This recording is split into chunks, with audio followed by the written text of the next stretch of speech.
Hello everyone.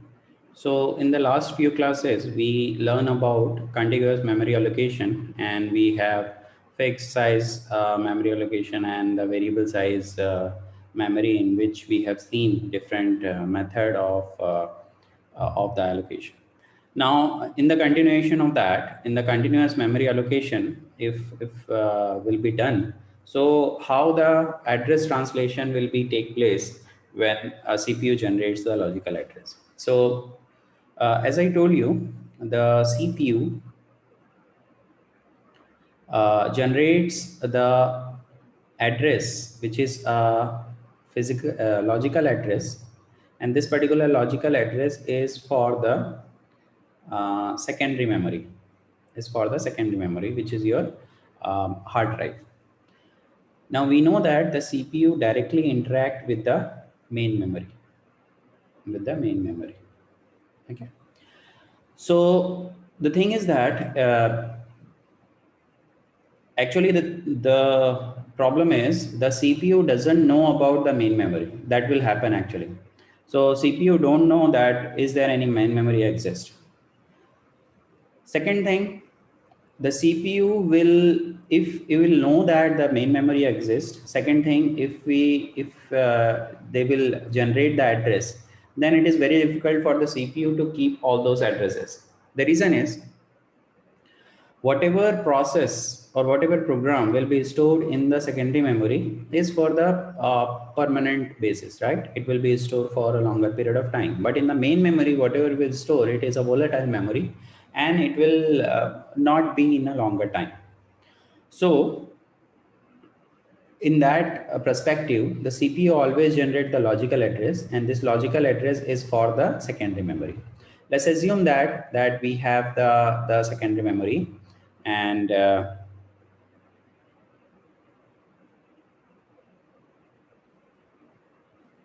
let's assume that we have the secondary memory, and I am putting it like it is bigger than the main memory. Okay, so let's say we have the secondary memory, and this is bigger than the main memory.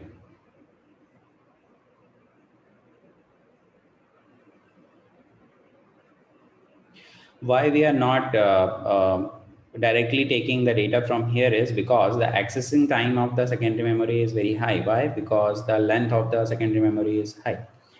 So now you just see this, like if we have the program and having the instruction, let's say it is starting the instruction of I, and it is going up to, let's say, I plus 99. Let's say we have 100 instruction of a program, and this is the place for that where that program is, let the process is, let's say this is process P1, and having the instruction from I to I plus 99.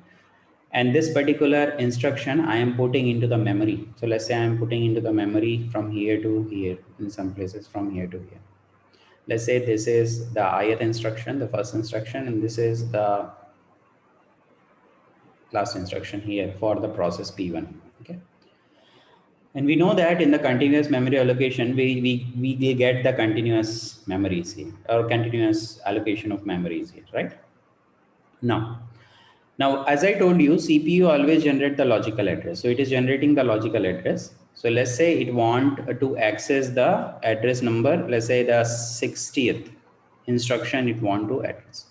Now, the memory address is depend upon what is the size of the instruction and how much instruction we have. Okay. Now you assume that all the instruction has the size of 1 byte. So if it is looking for 60, so it will come somewhere here. Let's say this is I plus 59, and it is looking for the instruction of this. This is 60th instruction. And let's assume that the base address of this particular, the starting address of this particular process in the main memory is, let's say, 500. Now, to look all these values in the variable, we'll just find it out, like what is the relocatable register and what is the limit register we do. About the relocatable register, I told you in the previous example also. The relocatable address will keep the address of the base address of the instruction. So it will keep the base address of the instruction. Here in this case it is 500, so it will having the base address of the process. Now it is looking for process with the 60th instruction, or let's say the 60th location. So what it will do is 500, it will be added with 600, it will become, sorry, 500 will be added with 60 and it will become 560. Now it will look for the memory location with 500 and then 60. So it will go from here to here and it will get its instruction from this particular location, right? This is how it works. What is the usefulness of this limit register? So limit register is for the protection. So in the previous classes also we have seen that how we can protect the memory. So we can protect the memory with the limit register. And what is the limit register? Limit register will tell me what is the limit of this particular instruction. So instruction is starting from here and ending in here in this particular location. And what is the limit or what is the range of this particular instruction is 100, right? So 100 is my limit register value. And what it is asking, it is asking 60. If 60 is less than 100, yes, it is less than 100. Then only will allow it to go into the next one and convert the logical address into the physical address by adding the relocatable register value with the instruction, the logical address generated by the CPU.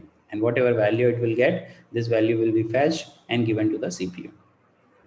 If it is generating, let's say 160 instead of 60, so what will happen? So 160, we know that for process 1, 160 is not an instruction. Why? Because limit says that it will be up to 100. Your logical address should be limit to 100, not more than that. It is asking for 160, and if we do not use it, so what will happen is 500 will be added with 160 and will get 660, and it will look for another process. Let's say there are process 2, and it will get the instruction of process 2 which is wrong. So we don't want that the CPU will generate the address which is leading it to other process or other instruction which is not intended by the CPU.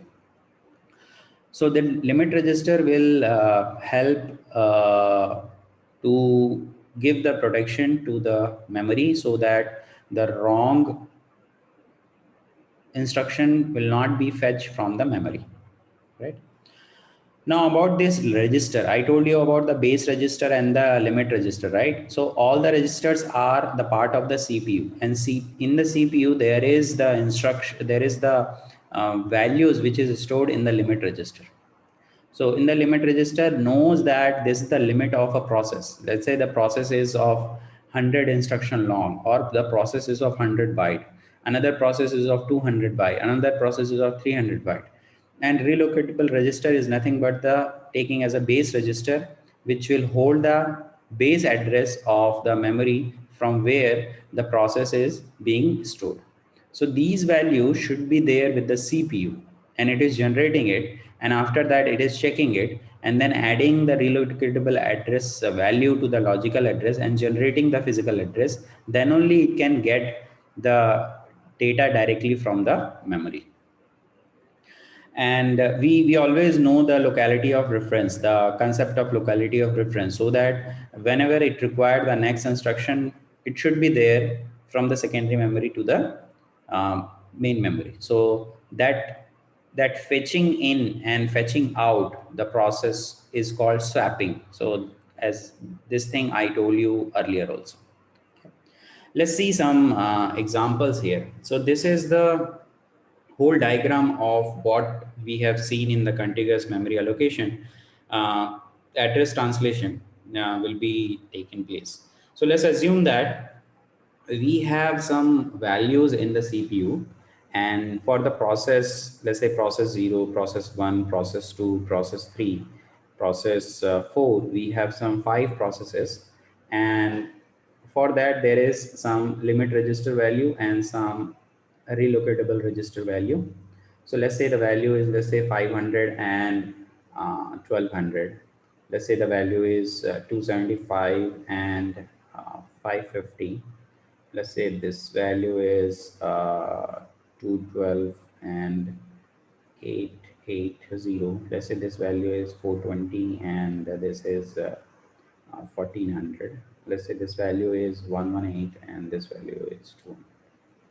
Now the CPU generated address, which is the logical address generated by the CPU, what address it is generating. So let's say for P0, it is generating an instruction which is, let's say, 450.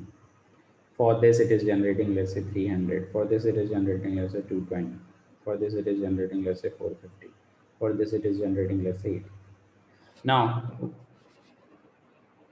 our duty is to find it out which particular address is the wrong address, or the wrong address in which the limit register will not allow it and being into the trap or the error.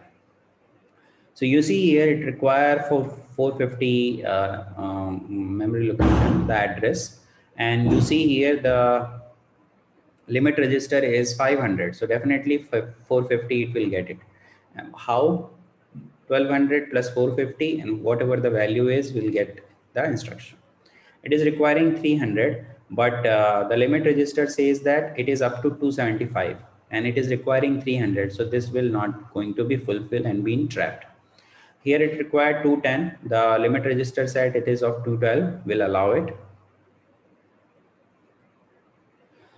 450 and the limit register says 420, so will not go to allow it because it is looking for the instruction which is beyond that particular process.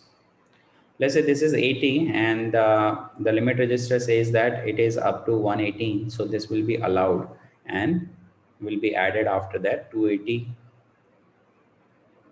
The physical address will be generated for the main memory. Okay, so this is how the address translation will be done in a contiguous memory allocation. So till now what we have learned about the contiguous memory allocation. We have learned about how fixed size partitioning and the variable size partitioning work, how we have different partitioning algorithm like best fit, first fit and worst fit, and how they are working with different scenarios. Here in this, we have seen that how contiguous memory allocation could work. Now you see here, we have the problem that we are facing in the contiguous memory allocation, that is the internal fragmentation problem and the external fragmentation problem. The internal fragmentation problem is, as well as external, is both are there in the fixed size partitioning. But in the variable size partitioning, we can overcome the internal fragmentation problem, but still external fragmentation problem exists. To solve this external fragmentation problem, we need the non-contiguous memory allocation strategy, and that will be fulfilled using the paging technique or segmentation technique. So these two techniques we'll see one by one into the next class.